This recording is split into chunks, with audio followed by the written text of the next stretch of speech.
And we are live. Hello and welcome to Developer Insights. I'm David.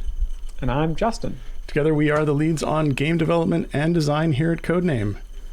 We also founded Codename.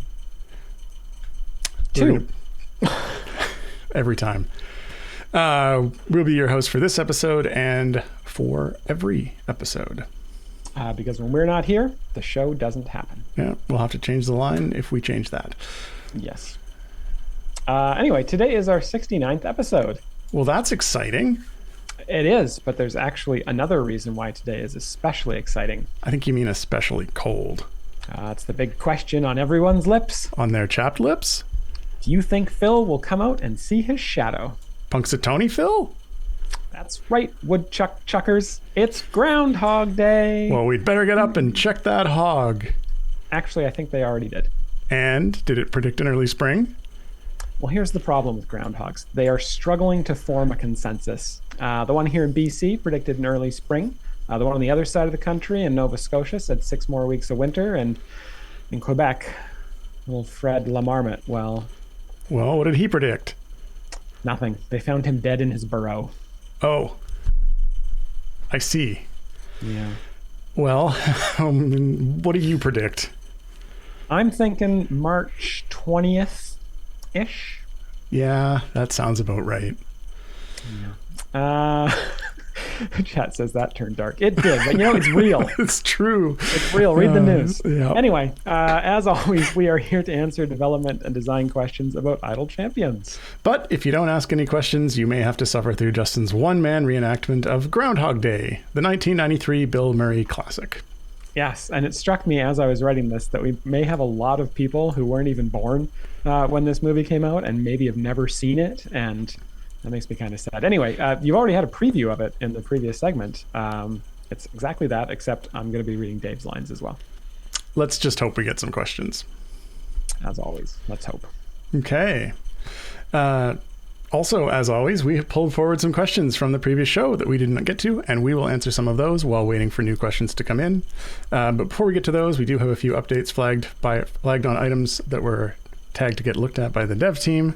So without any further stalling for time, if that's what we were doing, I have no idea. Let's get started with those. So at the top of the list here for fixes and new features that went in, we do have one here that was a request from not last week's episode, but the one before that, and that is that the shop will now show the alternate forms of skins if they have them. So that's alternate forms if it's because of a specialization, if it's because something special happens when an ability is activated, or something that special happens when there's an ultimate. Those are going to be shown in the shop, so those will be previewed. And that's it. That's the only item I got on the fixes and new features item that got in. I do still have my long list of items in progress, which, as I've said previous episodes, I am getting tired of saying, so I'm going to push on getting some of these done. Top priority, of course, is save feats with formations. With the additional feat slots, this makes a lot of sense, as well as getting in the ability to unequip a feat. We will be adding icons to the portraits of champions that are blocked due to variant rules that have a feat available that could make them unblocked. I swear that'll happen. Skip for the animation of moving chess codes, so that's faster to put in chess codes. Tooltip on gear with max level to indicate progress towards max level. An option on mobile for quickly returning to Area 1. Additional icons on the quest tracker to show the different types of season quests. Getting that recall in for familiar.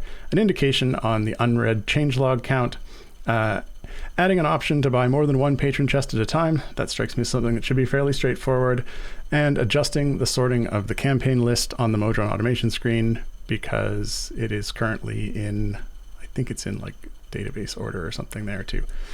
Anyway, that is the in progress list, or Dave's going to have to go ask very nicely for people to prioritize some of those lists. Before we get into the questions left over from last week, I know Justin, there was just a comment on some of the changes that were made around the legendary fix last week. Yeah, or so we this noticed, week, I guess. Yeah, we noticed some chatter about the legendary fix that occurred, late last week, and we wanted to just clarify the timeline for us on how we heard about that and when we ended up fixing it. So for folks who don't know, what was happening was legendary items, their effects were essentially applying twice. So if you had a legendary item that was plus 100% damage, you got plus 100% damage twice, which ended up, instead of being a 2 times damage, a 4 times damage. So this was causing legendary effects to cause greatly inflated bugs. And this was exacerbated by basically the legendary changes last week, which made it a lot easier to get a lot of very high-level legendary items. So we actually only heard about the issue Thursday afternoon. I think they might have started to hear whispers of it while we were on stream, but Dave and I didn't hear about it until Dave actually didn't hear about it until Friday morning, but I didn't hear about it until late Thursday afternoon. So we did the investigation into that afternoon, Thursday afternoon, and we discovered that the issue had actually existed in the legendary system since legendary items were added to the game. So for 2.5 years. And just nobody had noticed it because it was just really hard to get a whole bunch of legendary items, and so we'd never heard about it. So we did our first pass on the fix on Thursday afternoon. We got a sort of a general fix that we thought would work by end of day. Finalized that fix on Friday morning. General fix. Finalized that fix on Friday morning and pushed it midday Friday. So. That's as far as we're concerned. That's the timeline for what happened with those legendary changes. Obviously, not something we wanted to do. We would have preferred to have rolled out the legendary system 2.5 years ago without that. So yeah. But hopefully that even after that fix, folks were still seeing a good boost in power from legendary items. So.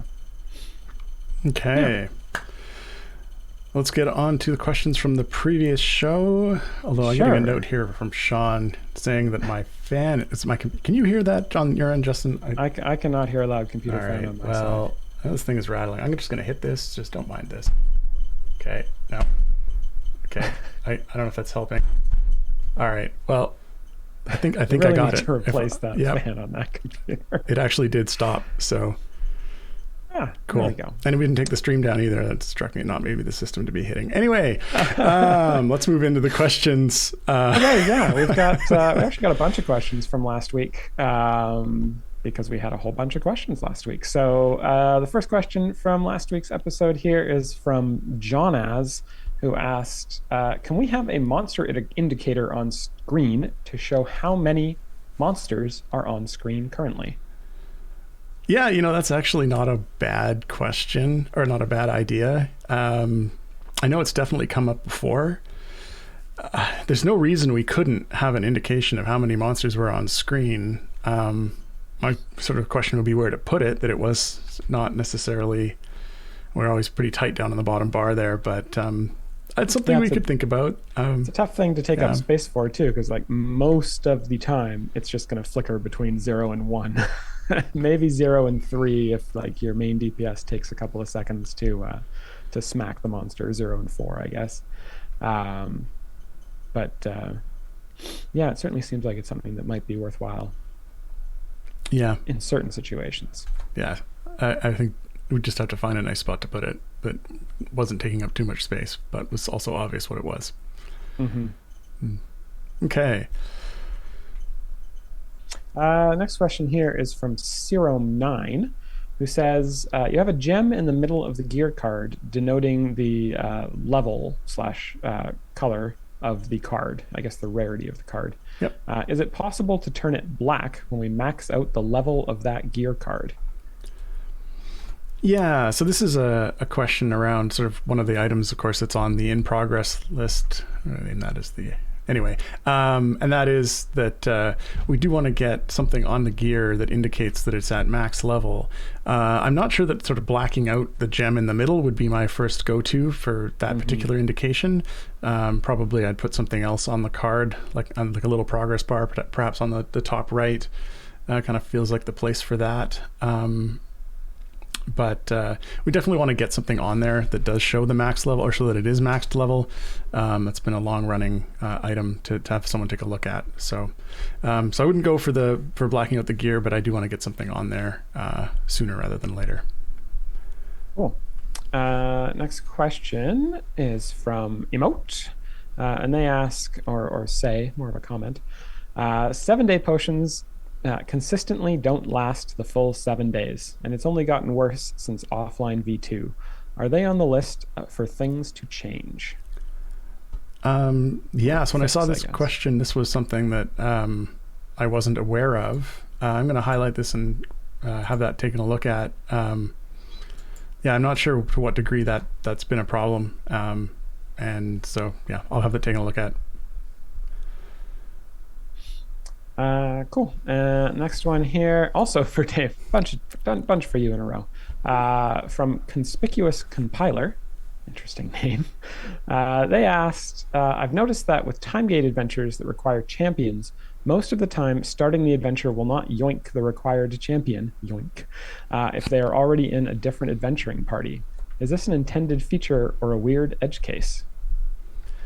Yeah, so I saw this question when I was prepping this earlier, and I ran it by Mark, who was going to take a dig into it just a little bit. So I do have a message that he's forwarded along here. I'll just read it. So it looks like when choosing a time gate adventure, there is code that looks through any required champions, and if they are currently assigned to another instance, it checks if that instance prevents them from being reassigned. If so, it won't let you start the adventure.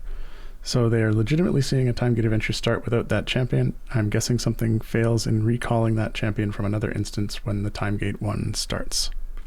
So it sounds like it is supposed to be pulling them over. If they can be pulled over, it's not supposed to let you start the adventure if they can't be pulled over. And it looks like it's probably a bug in that champion not getting transferred over from the other instance when the time gate one starts. So that's a bug. And I will highlight that, and we can take a look at seeing if we can reproduce that. Okay, moving on to the next question. This one is from Fewer Pills. With us being closer to 10 champs in every slot, it really starts to pile up. As someone who played Crusaders, I didn't like that when we doubled the total slots there, but I would love to get some more in idle champions, even if it's just 2 or 3 more. Yeah, so more bench slots basically to spread out the champions a bit more. It's definitely something that we've considered. It's not something that we have sort of gotten any specific plans on. But definitely, like, we are also feeling the strain of having a lot of champions in every slot, and it makes it very challenging to kind of pick the new champions or pick a slot for a new champion, because there's already a lot of variability in each of the slots. But there's also it makes it very challenging to figure out what slots for champions to go into, because of the fact that we don't want to have a lot of duplication, but we already have a lot of the options taken. Anyway, it is something we want to do at some point down the road, but we don't have a timeline for that yet. And you're thinking increasing the slots in general? I think obviously we're not doing the Crusaders double, which went from 10 to 20 in Crusaders. 20 to 40? Or did that happen twice? We started out with 20 in Crusaders, and then I think by the end we were up to 50 slots or something like that. Yeah. Or 40. So some large number of slots. It was big. There were lots and lots of Crusaders in that game. Still are. Yep. Next question. This one is from Kitty Can, or Kits Can. Yes, Kits Can. There we go. Oh, getting that extra Y in there. Just off by 1 on the Z. Yep, definitely. Thank you for Fen and her patron ability. But could you look at taking out champions in her slot for patron challenges? Complete X areas with Krond, Makos, Voronika in your party, for example. Krond is in Fen's slot, so we can't use her. That's Faconia, right? Sorry, I said that one wrong. Faconia, you said Voronika. That's a totally different champion. Yep, nope. So we're going to miss. Yes, so yeah, I think the answer to this one is probably not. We don't want to restrict ourselves to never being able to have a challenge that has a champion in Fen's slot. So the fact that Fen works for most stuff is good enough for us, and we don't want to limit ourselves in terms of what challenges we can do and not do. So no plans to change that. Sorry. Okay. On to new questions from today. First question of the day comes from Hunters UK, asking, why can you open time gates for Human and V when they're Vi? So when their event is on. That sounds like a bug. You're not supposed to be able to open time gates for champions when their event is on. I will point that in the direction of Peter. Well, I will highlight it, and Dave will point it in the direction of Peter. Okay. Next question. This one is from Ingle Tiger. Why do I need to unlock Trials of Tiamat to get my Season Pass skin for Jaheira? That sounds like a bug, and I will point that in the direction of Dave to point in the direction of Peter. Why would they have to unlock Trials? What's going on? I feel like it's just a bad requirement. On the actual reward. On the item, yeah. Right. Because we do have that requirement on the scales, I imagine. Yes. Yeah, okay. I'm surprised that we actually have a requirement. Like we changed all those requirements to just being suggestions, I thought, and not actually requirements. So they just sort of pop a warning of like, you can buy this, but you can't use it until you get Trials unlocked. But then it doesn't tell you how to get Trials unlocked, and so this is a real challenge. We just assume people know. I mean, yeah, okay, yep, that one's okay. Next question. This one is from Jason M. Bryant. 1. Could freely specialization, okay, Justin, you got to move your cursor, be made to show how many lawful, neutral, and chaotic champs there are on the field?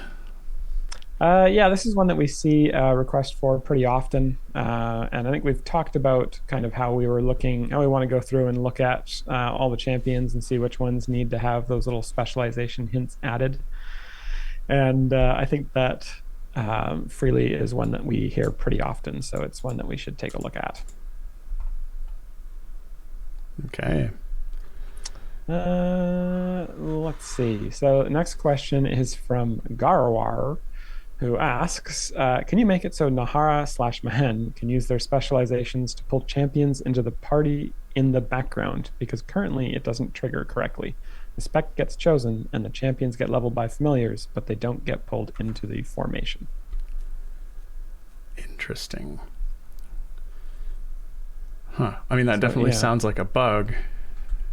I agree. Sort of the first questions here are all yeah, those are all bugs. Because what? There's a bug. How do we get those fixed? Yeah, I think we're just going to tag that and pass that on to Mark. Perfect. Cool. Is the next one a bug too? No, it's not actually. It's a suggestion. So the next one's from Sean_C_S, who asks, could it be a thing to combine mobs on the screen? For example, if there's 50 mobs on the screen, you only see 10 of them with a ×5 above or below them. So like, and then when they combine, they get bigger, I think is sort of a larger. No, that's a different mobile game. That's a different game. Yeah, so I mean, sort of to try and dissect this question a little bit, right? The assumedly sort of the underpinning is asking around performance, likely sort of, and then the concern around like when you're hitting the monsters, like being able to see damage numbers and that sort of thing as well. I wonder if yeah, it definitely could be a case where there may be things that yeah, I'm struggling with this one in terms of seeing how that would, if there would be any kind of impacts on that would affect how anything actually worked, you know, like from a standpoint of if it's purely visual, and then it'd be tough for like AOE attacks might be a problem. Spread out, AOE attacks or like multi-target attacks, like someone who like Bird Song who like leaps out and attacks one monster, then another monster, then another monster, then another monster. Or Stokey, or there might be some other champions that do that too, and they wouldn't really work very well with that at all. So yeah, I mean, I can see the desire, especially when you get a ton of monsters on the screen and then something gets hit, or there's an AoE attack and you get 20 different text pop-ups all at once, and it's difficult to see what's going on, Jarlaxle, he does that too. but I do wonder about sort of the positional stuff relative to the monsters, if that would be an impact there. I think maybe approaching from looking at reducing the amount of text that gets displayed, or having options. I know it had been suggested that potentially we have an option for not showing damage text, or for only showing a certain amount of damage text to kind of clear that up. That I started a test with on that, just to see if we could make that a little cleaner. But that feels more like the route we would go down, rather than sort of combining monsters, because that does start to get a little bit... Yeah, it's hard to tell how that would work. And certainly as the monsters as you did kill portions of them, I guess they would split back up again into multiple monsters. Yeah, it's really hard to see, or to sort of picture how that might work. But I think we'll start with sort of text reduction and then go from there. Okay, next question. This question is from Foolish Genius 89, asking, how do you decide what legendary effects a support champ will receive when they do not affect themselves? Yeah, this is a good question. I think I've talked about this on the stream before. And basically, there's a fairly simple algorithm that automatically picks the legendary effects. It's actually not something that design specifically does. We kind of let the algorithm figure it out for us with new champions. And we look at the kind of the race, the gender, the attack type, etc. of the champion. And we try to make the support champions use abilities that will buff more based on them being in the formation there. So if it's like an elf or something, they could get a support ability that's like increase the damage of all champions for each elf in the formation, or something to that effect. So we try to make sure that there's some that deal with the race in that way. There's one that deals with the gender, and then the other ones I think are more kind of random. But in general, we try to make it so that any champion that has a DPS tag will have all abilities that affect them, and all champions that have a support tag will have abilities that, if they include a specific type of champion, will include them in that, so that you can always get, potentially, if we have enough champions of that type, you can get like 10 stacks of whatever a thing is. If there's, for each champion with X, that you can get up to 10 stacks, and the champion causing the effect is not excluded from that in some way. Right, I think we do the same thing with alignment as well, like neutral, chaotic, lawful, good, evil, neutral, etc.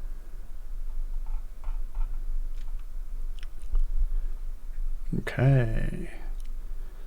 Next question. This question is from Emote.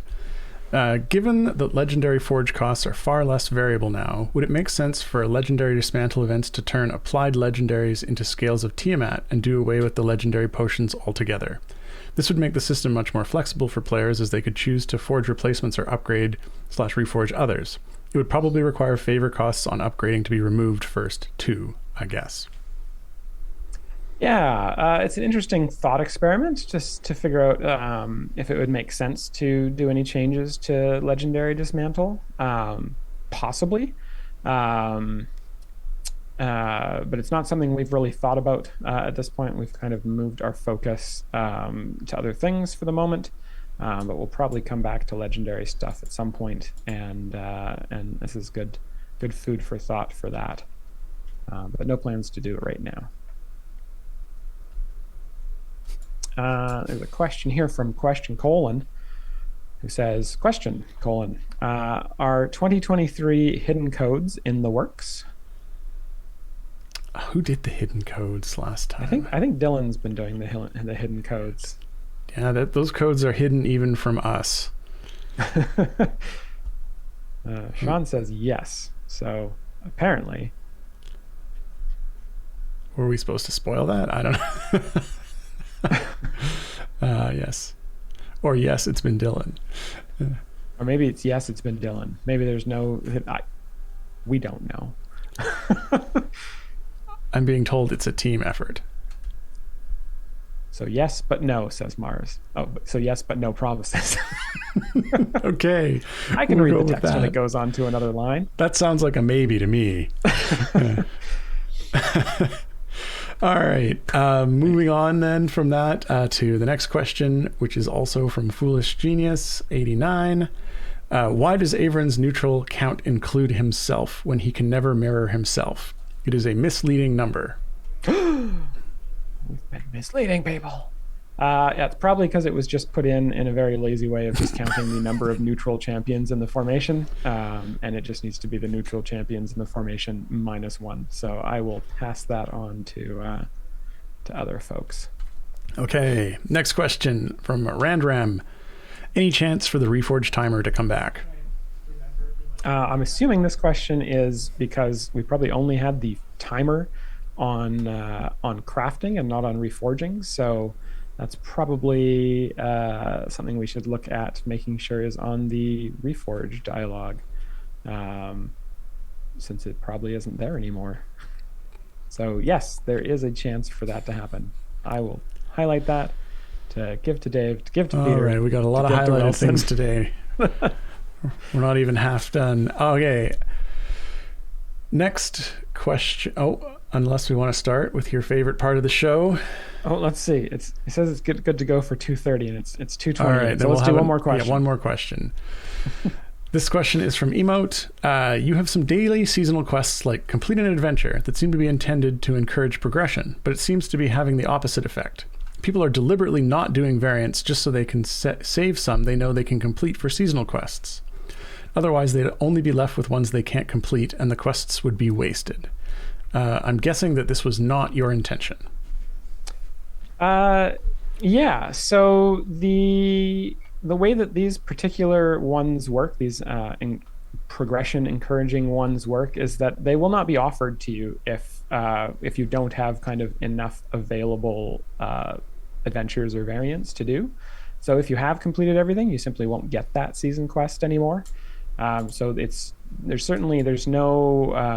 no reason to hold on to adventures or variants for the purpose of having one to do for this quest.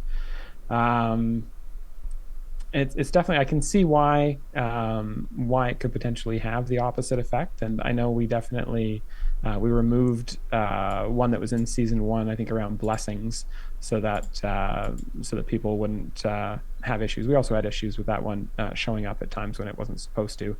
So I do think that it's something that we could potentially tweak. I see Toe for the Return there saying the issue is not completing them all, but only having hard/impossible ones left. We do the trigger for it to not appear anymore is not that you have any adventure available. It's a certain number I think you have to have available in a campaign to get one of those daily quests. I'm not sure what the number is, but I think it's like 10 or 12 or something like that. So it might be something where we can tweak those numbers. So maybe it needs to be a higher amount in order for it to not show up anymore. But I think it's mainly the issue here isn't necessarily the how it works, because I think the how it works is okay. I think it's the fear of how it could work. So we'll need to think about that more than the actual how it is working up. It's saying they've gotten the quest for Grand Tour with only 3 variants available. That doesn't seem right. Well, we'll have to look into that. Okay. On to the next question. 2:30. No new questions. No? What? No, it's 2:30. But the text says 2:35. Oh, well, what the heck? Okay, fine. Okay. We're going to go on to we're not going to do the giveaway right now. Sorry, folks. I'm sorry to get you all excited about that. No giveaway right now. Sean says no. No, and I don't know what's going on there. No, Sean, no, we're moving on to the next question. Okay. This one is from Wandering Bereft, who says, quick one. It's not even a question. It's just a quick comment. They said, would you please pass on our regards to whoever has been writing the dialogue recently? The play sequence between Blushi and Yorvin, and then the most recent Vecna imitation shenanigans were all great fun. Thanks. Stop Vecna time. I shall pass that on to to the writing. That's been the great Erin Evans, who some folks may know from her wonderful novels set in the Dungeons and Dragons universe, and also the person who created Farida, Havilar, and Mahen. So yeah, shout out to Erin. So should we start the giveaway? I'm not sure if we should. It I was looks told like it. 235, and now I'm getting conflicting reports. And, two mods and they're dueling. All right, so we are going to start the giveaway because we are. So the giveaway, the way this works, if you haven't been here before, we'll do a giveaway for 42 chests of your choice. The way it works is when the mods feel like it, they will put a thing in chat. You type a word into chat. This week's word is nice. Very mature, guys. They're definitely not above making a 69 episode joke. I thought we were, but it turns out we're not. I never said I was. So type that into chat. You'll be entered for a chance to win the giveaway. If you win, you get 42 chests of your choice. You can pick any type of chest in the game, except for Gloria Bahamut chests. So I would suggest gold chests, not silver chests, because you get more loot from gold chests. For me personally, the Modron component chests are the ones that I go after there. A lot of people like to suggest the silver rosy chests. Those are pretty good chests. I think, low key, some of the best chests in the game. Once we put the mega chests in the game, you will not be able to choose those. Sorry, folks. That's just we're gonna think of that one up front and not let you get away with it. Yeah. Yeah. So that's going on now. It'll go on for another minute or so, and then Moobot will pick a winner. So good luck to all entrants. Except for that one entrant. They know who they are. We're just, Yes. No good luck to you. The next question here is from Leader So, who says, probably been asked before, I've seen talks on Reddit about offline V2 and about how speed champs now work on the background parties. And I've seen people say no speed buffs other than potions work in background. Do speed champs actually work in the background parties, and are there plans to make them work? Yeah, so as part of the offline V2, we did add additional support so that we could get as much of the speed champions working in the background as possible, but it is my understanding at this point that not all of that has been implemented. Basically, there were places in the offline code that allowed for individual champion abilities to be accounted for, but you have to go in and get all of the individual champion abilities accounted for. So it is my understanding that that is not complete yet. I should ping Mark around that. I'm not sure if that's been what kind of progress has actually been made on that, and where in the list it's at. And so I think that is something we'll need to check in on and make sure that that's actually progressing the way it's intended to be progressing. Because at this point, I think it was featured that it was going to be possible, but work on getting it actually done may not have really been moving forward. So I'm going to check in on that. Tag this one to look at. It may just be that we need to actually get a full list of what abilities are expected to be working there and start from that. Yeah. Okay. Next question here is from Emote, who asks, could something be done about Viconia's animate dead? Every time I have to use her, it kills my FPS. Frames per second?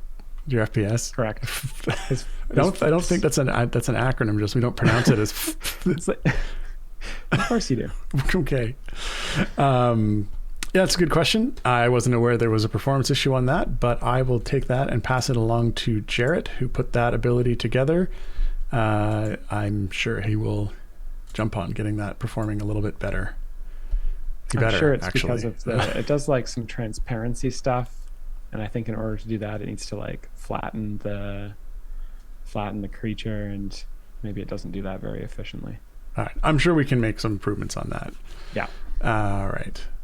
Next question. This one is from Foolish Genius 89 asking, now that all of BDS is out, see how I didn't go bzz? Huh? I did notice you didn't call them buds. Yeah. Is Nahara as powerful as intended?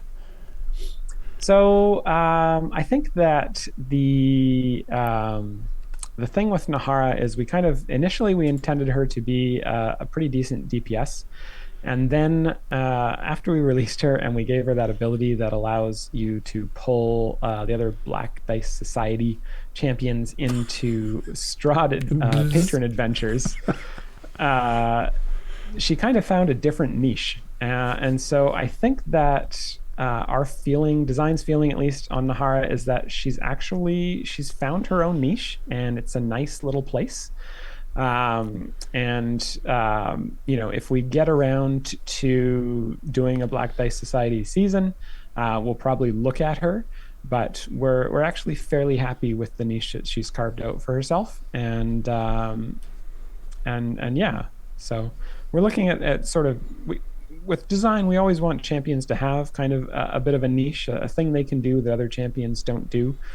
More so in the last year or so since Pete has joined, because that's been really one of his passions. So we're looking at trying to give champions things more than just like, hey, you do more DPS than another champion, or you do better support than another champion. We want champions to be like, I do different support or different DPS or a different utility. And so Nahara having that utility of being able to pull champions into Strahd is something that we're pretty happy with. Yes. Is the noise frames make when they go really fast. Yeah, that's okay. Yeah. Next question. This is from Niscus. Mm-hmm. Yep, that's right.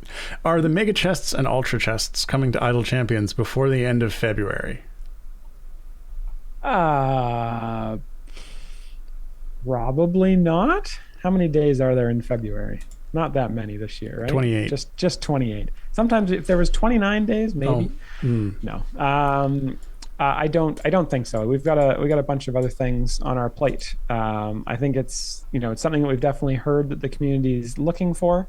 For folks who don't know the idea of this is basically a way to trade silver and gold chests up into sort of mega silver chests or mega gold chests, which would essentially be a whole bunch of silver chests in one or a whole bunch of gold chests in one, so that you can open those chests faster and get the stuff out of them faster and not have to click the times 50 open like a million times.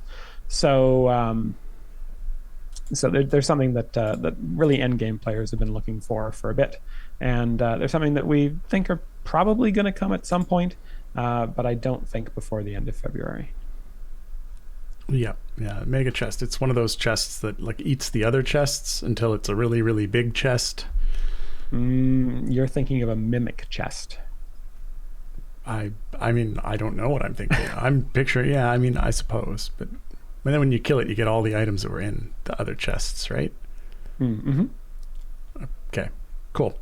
Next question. This one is from Topher the Returned. If/when you ever do fix the Nova bug, are you going to give the players warning before it happens and or offer a legendary dismantle? When you ignore a bug for long enough, the players start to consider it a feature, and fixing it is undoubtedly a large nerf. You're going to have to clarify for me what the Nova bug is. This may very well be another one of those bugs that the players are saying that we're super aware of, and I don't know what it is. This does sound familiar, like something that we discussed. Both Mars and Sean are talking. 6 months ago, a year ago, I remember this coming up. Well, Nova got reworked in season 1, so yeah. Well, Mars knows about it. All right, I will get some more information on this. And, chat, don't tell him.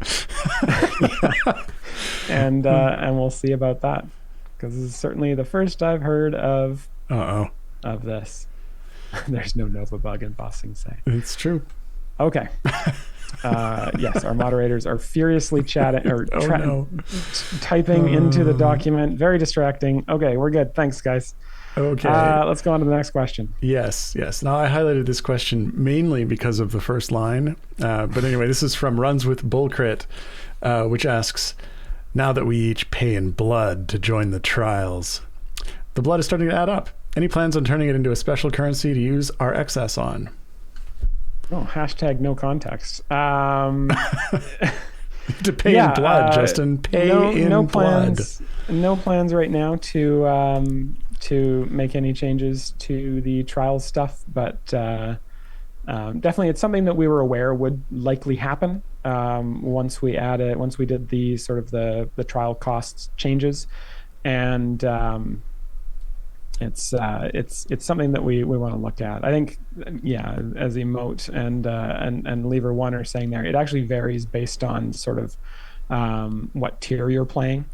Um, on lower tiers, you'll gain a little bit more, and on later tiers, uh, only over time will you kind of maintain.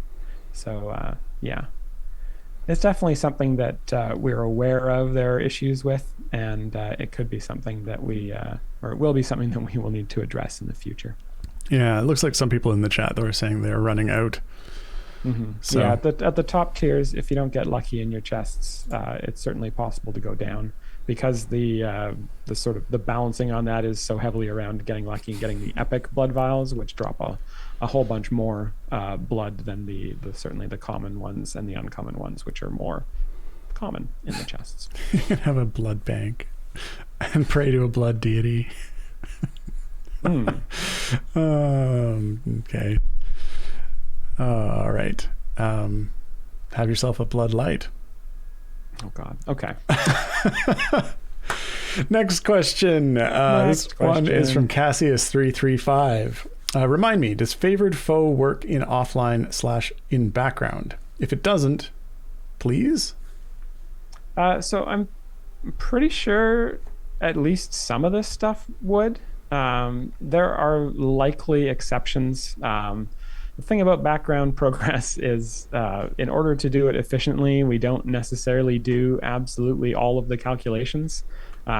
So it may be something that needs some sort of multiplier on it to sort of make it more like, I assume you're talking about for some of the season quests and counting.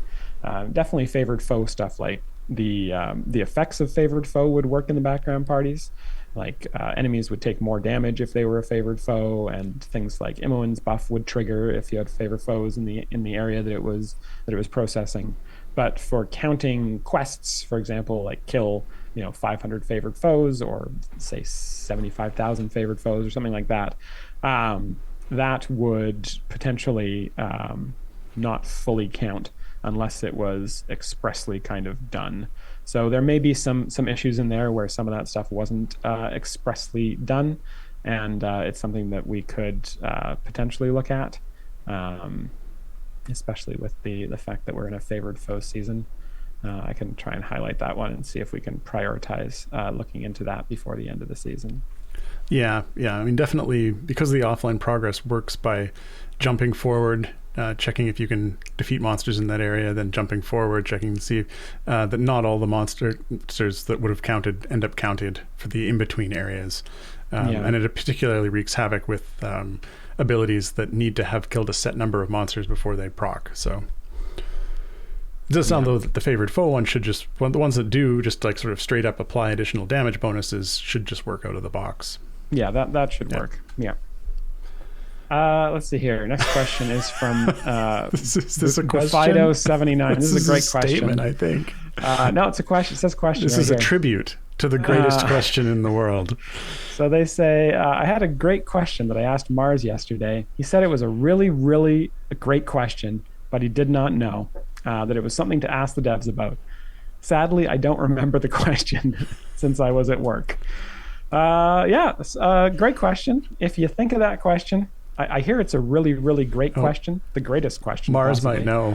No. It's funnier if we don't answer it. Yeah. Mars says he remembers the person asking the question, but cannot remember what the question was either. This is a question that I think will be lost to time. So this is just a tribute to that question. Mm-hmm. All righty. The next question, next actual question, is from Slap Happy Slappy, who says, is once every 3 weeks or so to poke about increasing the automation reset cap on console too often or just right? Thanks. I mean, I don't think it's often enough. I think this is one that we should be reminded of every week until we do it. I highlight that one. There's no reason we can't get that in faster than we have, other than it's just slipping through the cracks, because that shouldn't be. Oh, I'll say shouldn't be, and I'll take it to Peter, and he'll be like, no, there's a problem. We can only have 3 characters, period, on console. That can't be the case. Yeah. So we've highlighted it. We should be able to get that done. But if we don't have it done by next week, focus again. Yeah. Next question from Topher the Returned. You know, it's funny, when I read that name, I'm sure they mean like, you know, come back to life, but I have this image in my head of them being returned to like customer service, you know, there's something wrong. Yeah. It's maybe not, you know, that it was defective, but that I'm going to stop. This question is, back when Artemis was designed, he always intended to be the late, was he always intended to be late game god tier DPS, gold tier. It's like S tier. Reading is hard, folks. Sometimes. Did you know / recognize that this was going to happen? And did you deliberately balance now in a way that will prevent any new heroes from taking his title? Yeah, so I think this is a really interesting question. I think sometimes we design a champion with an idea. An idea being like, there could be a really cool niche where this champion could be really, really good.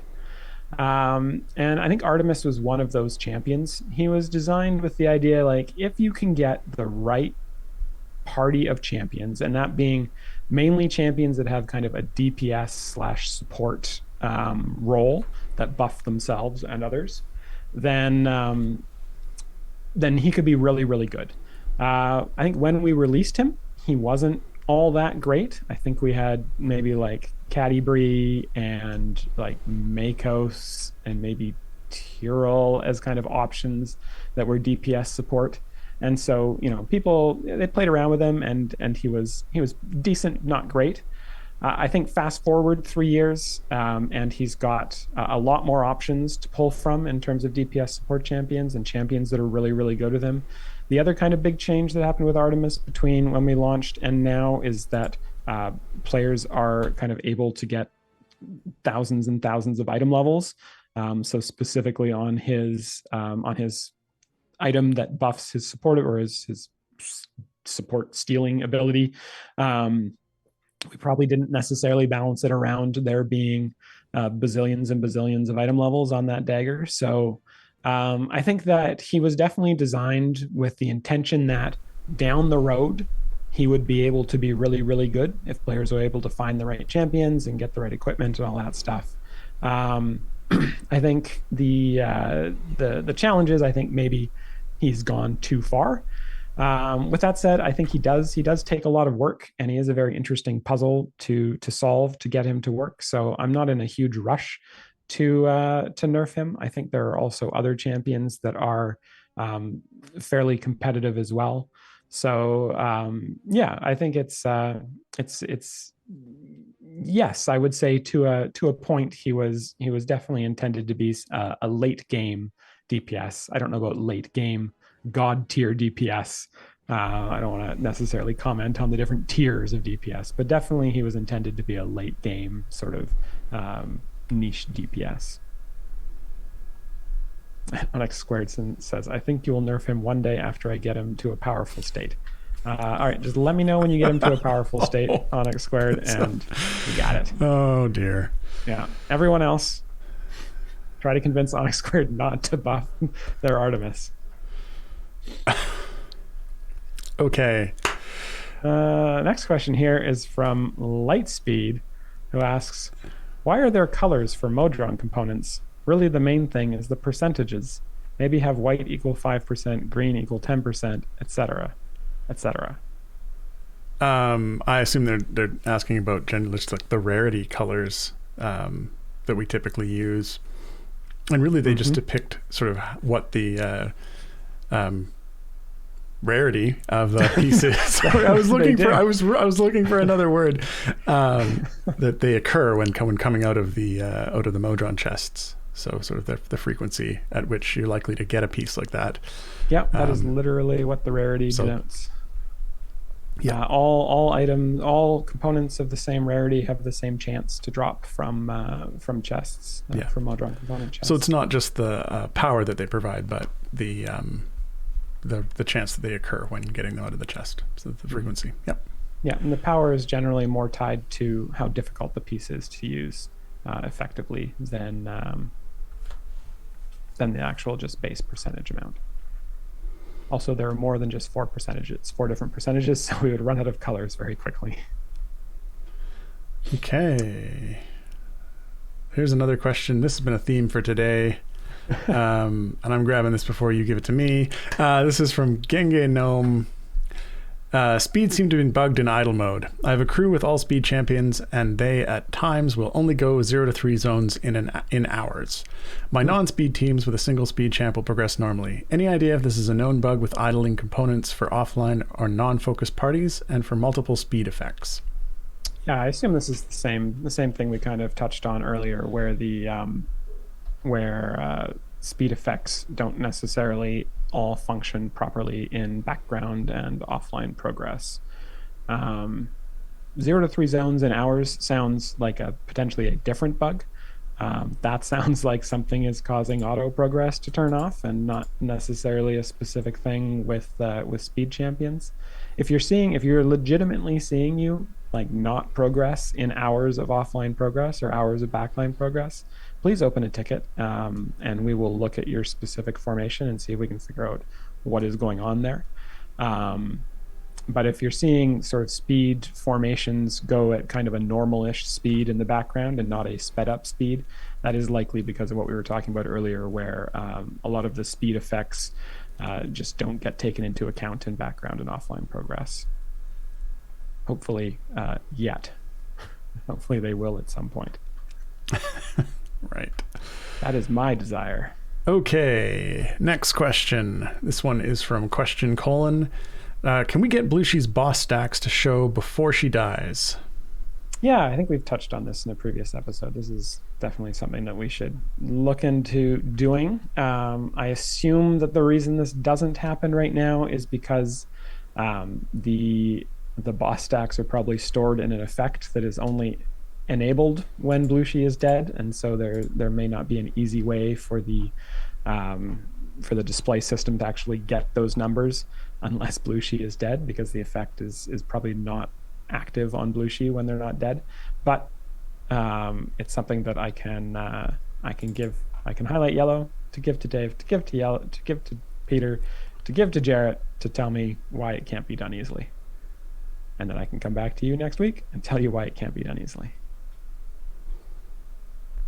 All right, we're running a little short on time for the remaining questions here, but before we move on, luckily right after this episode, since it's Groundhog Day, there will be another episode of just going to repeat the episode again. It's actually going to be the same episode, so but just in case you missed something.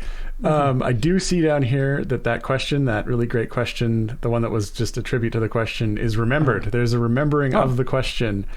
Where's that? And I'm reading it, just trying to figure if this is something we can answer right now. This is the question that couldn't be remembered. I can't find it. Oh, it's 41. Oh, 41. Oh, there it is. It's not too far down.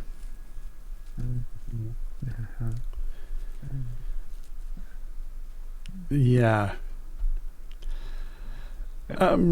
So if you want to read that question, Justin, and I'll see what I can do to answer that. And we'll I will attempt to read the question. Yeah. The question is a little bit fragmented here. So this Bifido79 here says, we know there is a theoretical max attacks per second, monsters per second, etc., based on how long the attack animation takes. And there's a max since it can never be faster than X per frame. Is that hardware based depending on each of our systems? Does that mean if we can't spawn faster than 1 frame, we can't attack faster than 1 frame? How is this affected by speed effects like mode run cores, potions, shandy, etc.?